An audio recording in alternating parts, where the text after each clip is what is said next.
Hello sa inyo. Kinuwentuhan ako ni Papa tungkol sa nangyari sa kanya noong kabataan pa niya.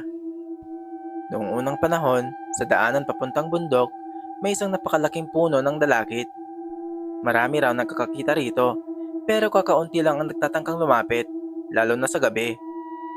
Isang gabi, tatlo silang magkaibigan na mahilig mangharana.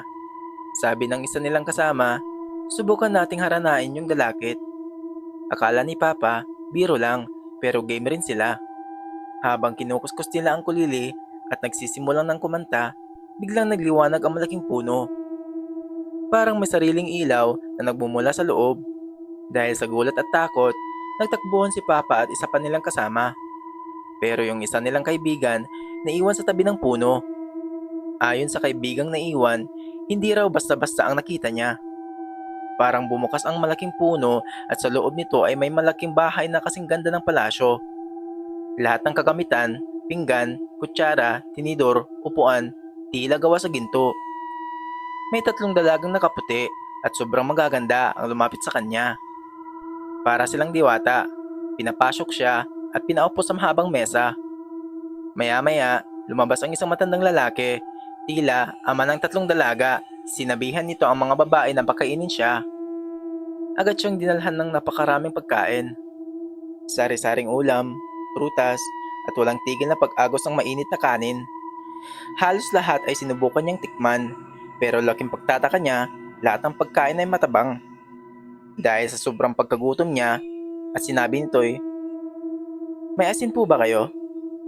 Pagkasabi niya noon, biglang nagliparan ang mga gamit sa loob ng bahay.